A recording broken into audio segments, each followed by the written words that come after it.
रोज शंकर के मंदिर में प्रतिदिन जाने वाले को और एक और चीज अपने स्मरण में रहे, अगर शिव के मंदिर नहीं जा सकते तो अपने घर में जो शिवलिंग है उस पर जल चढ़ाओ। और यदि आप अपने शंकर के घर में शिवलिंग पर भी जल नहीं चढ़ा पा रहे हो तो किसी बेलपत्री का वृक्ष हो, उस वृक्ष के नीचे भी जल चढ़ाओ। और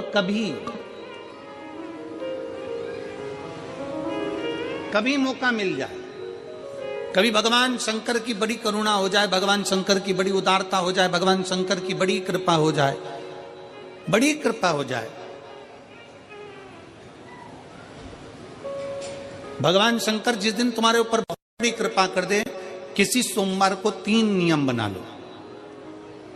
जिस दिन मेरा भोले बाबा तुम पर कृपा कर दे उस दिन सोमवार का एक नियम बना कि महीने का एक सोमवार मुझे ऐसा करना है, 3 नियम धारण करना है महीने के सोमवार को। पहला, सुबेरे जाकर शंकर भगवान को 1 लोटा जल चढ़ाना है।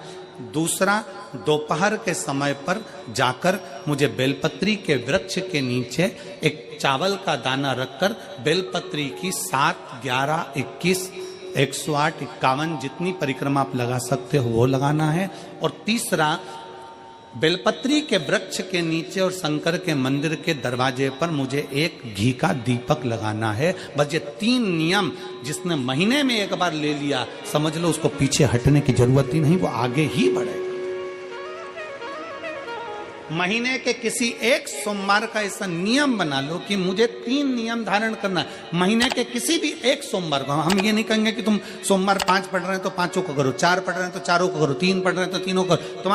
तुम तो महीने का एक सोमवार का नियम बना। और मेरी जीजियों से, मेरी बेटियों से जो विदेश में रह रही हैं, जो कहीं बाहर रह रही हैं, कहीं बड़े शहर में रह रही हैं, जो रोज मंदिर नहीं जा सकते, हर किसी महीने के एक सोमवार को भी ये नियम निर्धारण करते, तो उनसे कहेंगे कि 3 महीने में एक सोमवार का नियम बना लो। 3 महीने में नहीं बना सकते तो 6 महीने में एक सोमवार का नियम बना लो। और 6 महीने में नहीं बना सकते तो 1 साल में एक सोमवार का ऐसा नियम बना लो कि मैं साल का एक सोमवार ऐसा रहूंगी कि सुबह सोमवार के दिन मंदिर में जाकर जल चढ़ाऊंगी, दोपहर में जाकर बाबा को एक अक्षत का दाना रखकर, अक्षत का मतलब है कि बाबा मेरी दिनों दिन उन्नति करना। बेलपत्री के वृक्ष के नीचे जो अक्षत रखा जाता है वो उन्नति के लिए रखा जाता है। शंकर के शिवलिंग पर जो अक्षत रखा जाता है वो रोग मुक्ति के लिए रखा जाता है। अशोक सुंदरी पर जो अक्षत रखा जाता है वो संतान प्राप्ति के लिए रखा जाता है। षडानंद कार्तिकेय की ओर जो अक्षत रखा जाता है वह हमारे बच्चों की सुख समृद्धि के लिए रखा जाता है। विनायक की ओर, गणेश जी की ओर जो अक्षत रखा जाता है वह हमारे घर में कोई मंगल कार्य आ जाए उसके लिए रखा जाता है। और जो पीठिका होती है जिसपे शिवलिंग रखा होता है, पार्वती जी का हस्तकमल, उस पर अक्षत रखा जाता है तो नारी के अखंड सौभाग्य के लिए रखा जाता है। अक्षत रखने का भी तरीका है। एक चावल का दाना कहां रखा जाता है, क्यों रखा जाता है, कैसे रखा। अब कई लोग कहते हैं गुरुजी ये शिव महापुराण में आप ये नियम बताते हो, तरीका बताते हो। हम तो उनसे कहेंगे डॉक्टर के पास जाओगे तो डॉक्टर भी गोली लिखकर ये नहीं कह देगा कि ये सारी गोली एक साथ खा जा। डॉक्टर भी कहेगा ये गोली सुबह खाना है, ये गोली शाम को खाना है, ये गोली दोपहर में खाना, ये गोली भूखे रहकर खाना। बोलो सही है कि गलत है। ये रात्रि को खाना खाने के बाद खा लेना, ये खाना खाने के पहले, ये नाश्ते के पहले। और सुनो ये दवाई, ये वाली पीछे वाली जो दवाई लो ना इसको दूध से लेना, ये वाली जो दवाई लो ना इसको पानी से लेना। और सुनो ये डब्बी है इसको पानी में मिलाकर फिर पीना। दवाई लेने का भी तरीका है, उसी तरह शिव महापुराण में एक एक अक्षत का भी तरीका है और एक एक बेलपत्री का भी तरीका है। अब मान लो कई लोग कहते हैं गुरुजी आप ये तरीका बताते हो शिव पुराण के माध्यम से, कई लोगों के मन में संशय जागता है, तो अगर हम एक साथ चावल चढ़ा दे तो उसका क्या तरीका है। तो हमारा निवेदन है डॉक्टर जो दवाई ले एक ही बार में निपटा जाए, एक ही बार में खा ले। दवाई एक बार में पूरी खा गए असर नहीं करेगी, इसमें डॉक्टर का कोई दोष नहीं है। उसने तो बताया था ऐसे लेना ऐसे लेना, और तुमने मैं डॉक्टर साहब ने पूछा दवाई पूरी ली, शाम की दवाई भूल गई थी, सवेरे की दवाई भूल गई थी, ये दवाई भूल गई थी। डॉक्टर कहेगा हमने तो नियम बताया था, तुमने नहीं खाई तो असर कहां से करेगी। तुम असर कब करती है जब हम पूजन के तरीके को जान जाए, जब हम अर्चना के तरीके को जाए। आप साल भर का एक सोमवार निकाल लो, 6 महीने का एक सोमवार निकाल लो, 3 महीने का एक सोमवार निकाल लो, महीने का एक सोमवार निकाल लो, अपने से दिल में बन जाए तो एक सोमवार ऐसा निकालो जिसके 3 नियम धारण हो। पहला, उसी सोमवार जिसको कर रहे हो उस दिन सुबह जल चढ़ाना। दूसरे, दोपहर के समय पर जाकर बेलपत्री के वृक्ष के नीचे एक चावल का दाना रखना और परिक्रमा बेलपत्र की जितनी तुमसे बन जाए, जितनी तुम्हारे शरीर की कैपेसिटी हो, जितना तुम्हारा शरीर चलते बन जाए। हम तो ये भी नहीं कहते कि तुम भूखे रहकर भगवान का भजन करो, हम कभी नहीं कहते। हम तो यहां तक कहते हैं, हमारे पुष्टि मार्ग में यहां तक कहा गया कि वल्लभ कुल की एकादशी करो, भले बकरी जैसे चरो पर एकादशी करो। हम तो यहां तक कहते हैं कि बहुत समय से कल मेरी एकादशी है, एकादशी है, एकादशी है, एकादशी है, पूरे घर को हिलाकर रख दिया, एकादशी है, एकादशी, एकादशी है। बहू टेंशन में, बेटा डिप्रेशन में, पति पपीता ला ला के, सेव फल ला ला के, मूंगफली का दाना ला ला के, काजू कतली ला ला के, सेव फल ला ला के, और सारा सामान, साबूदाना और खिचड़ी और ना चिप्स ना जाने क्या क्या ला ला के, बेचारा पति एकादशी आती है वो नौमी से चिंता में पड़ जाता है।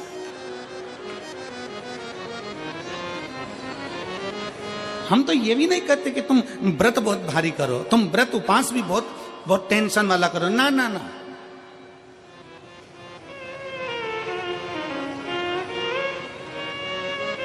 अपने को व्रत उपास भी इतना बहुत बहुत भूखे रह रहे हो, बहुत प्यासे रह रहे हो, और मालूम पड़े कि भगवान हमें मिलेगा, भगवान हमें मिलेगा। भगवान कहता है कि देख भाई, मैं भी भूखा नहीं रहता, तू भी भूखा मत रहे, मैं भी चकाचक रहता हूं, तू भी चकाचक रहे, मैं भी अपने। और भगवान शंकर तो ये भी कहते हैं कि अपना परिवार भी मत छोड़ो। मेरे पास में पार्वती भी, एक ही देवता है जो विद फैमिली मंदिर में बैठता है। शंकर जी हैं तो पार्वती जी है, तो गणेश जी हैं, तो कार्तिकेय जी हैं, तो नंदी है, सब मंदिर के अंदर चाहिए। शंकर भगवान अपने पूरे परिवार के साथ। शंकर जी तो ये कहते हैं अकेले तुम क्यों रहते हो। शिव जी की एक बात अपने ध्यान में रखना, कितनी सुंदर बात है शंकर भगवान की, बहुत ध्यान में रखिएगा। आप जोहरी नहीं हो, हीरे को नहीं परख सकते। हम भी जोहरी नहीं है, हम हीरा को नहीं समझ सकते। पर भगवान शंकर ने पृथ्वी पर जिसको जन्म दिया उसको जोहरी बनाकर पैदा किया है, उसको जोहरी बनाकर भेजा है कि आप भले हीरा को न समझो चलेगा, पर अपने नजदीक में कोई दुखी है तो उसकी पीड़ा को जरूर समझना। भगवान शंकर कहते हैं उसकी पीड़ा का स्मरण।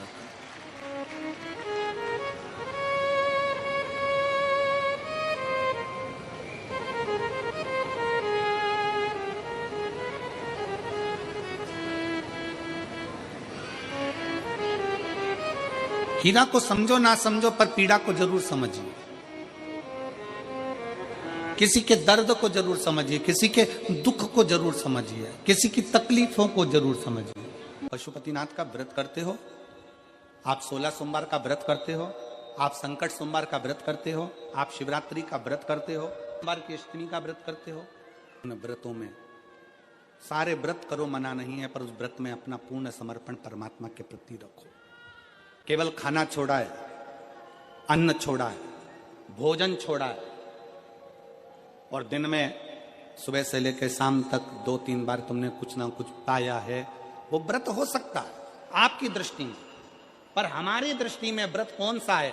शिव महापुराण की कथा कहती है कि सुबेरे आपका व्रत चालू हुआ, दूसरे दिन ब्रह्म मुहूर्त तक जो आपका व्रत आपने रखा है, भगवान का जो व्रत कर रहे हो, उस व्रत में एक बात अपने अंदर उतार कर रखो कि इस दिन मैं अपने मोबाइल का त्याग करती हूँ, पूरे दिन मैं मैसेज नहीं पढ़ूंगी, मैं देखूंगी नहीं, मैं अपशब्द नहीं कहूंगी, मैं जानूंगी नहीं। दूसरा, आज के दिन मेरा व्रत है।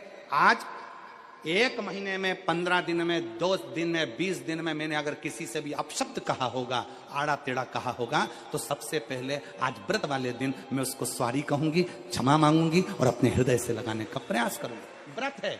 व्रत का तीसरा अंश आज मेरा व्रत है, मैं आज के दिन किसी को भी अपशब्द नहीं बोलूंगी, किसी के लिए आड़ा तड़ा नहीं बोलूंगा। आज जितना बन सकेगा मैं सात्विक जीवन जीऊंगा।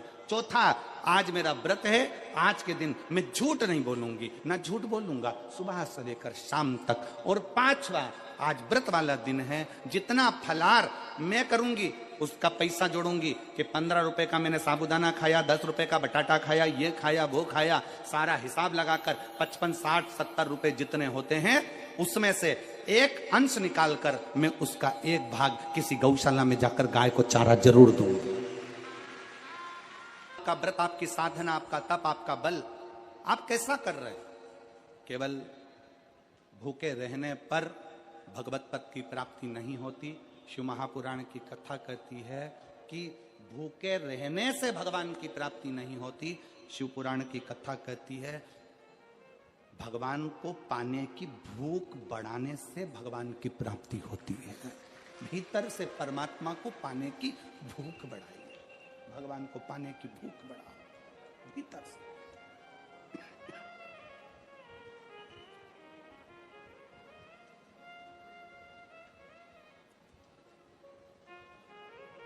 व्रत करो मना नहीं, तप करो मना नहीं, साधना करो मना नहीं, पर उस तप साधना में, व्रत में परमात्मा को पाने की ललकता हो आपके भीतर, भगवान को पाने की ललकता हो आपके भीतर, भगवत पद को पाने की ललकता हो आपके भीतर, तो भगवान।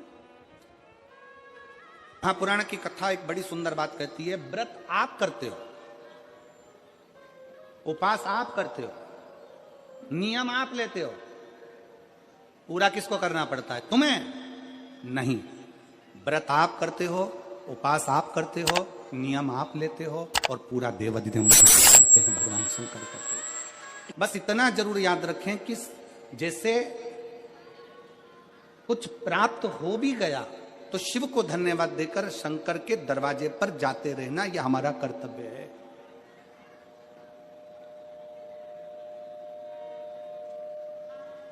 एक बहन जी ने पत्र लिखा था कल,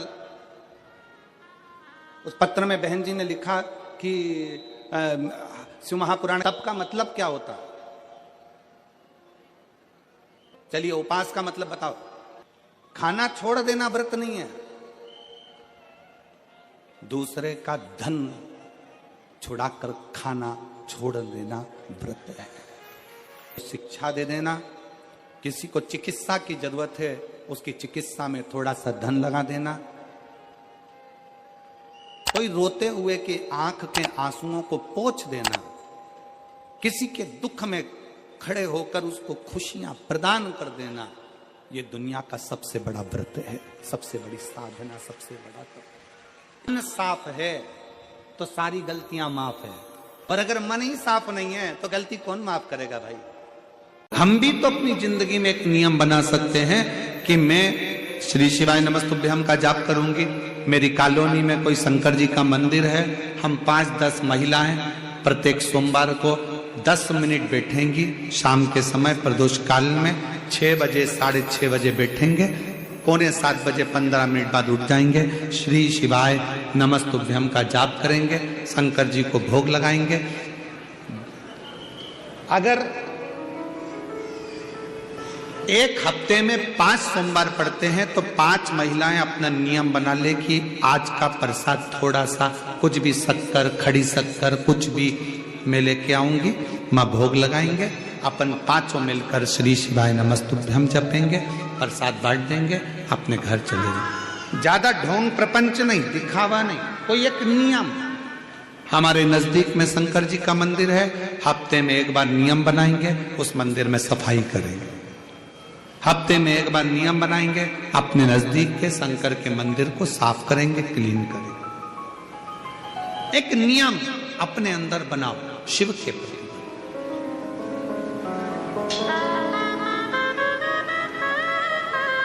अपने भीतर जब हम नियम बना लेते हैं कि श्री शिवाय नमस्तुभ्यम जपना है, शिव को एक लोटा जल चढ़ाना है, शंकर की आराधना करना है, तो शिव हमारे लिए भी कोई ना कोई नियम जरूर बनाते हैं और हमारा कल्याण जरूर करते हैं।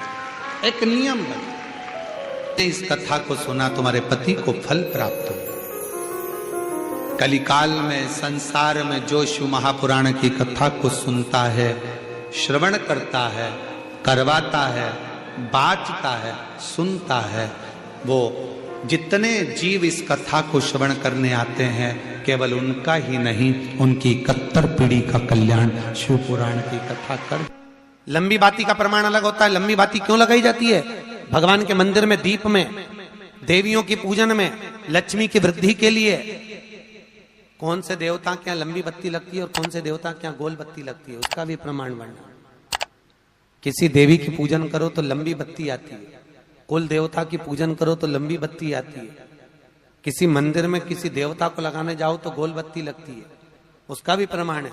लंबी बत्ती जहां लगाई है, अगर लक्ष्मी के सामने लगाई है तो लक्ष्मी की लंबाई बढ़ती है, लक्ष्मी की वृद्धि बढ़ती है। अगर कुल देवता के नाम की लगाई है तो वंश की वृद्धि होती है। इसलिए हमारे यहाँ अमावस्या पूनम को जो पाटे माटे भराते हैं उसमें गोल बत्ती नहीं लंबी लगाई जाती है, जिससे हमारा वंश बढ़े। नवरात्रे में देवी जी की जो बाती लगाई जाती है वो लंबी लगाई जाती है, गोल नहीं।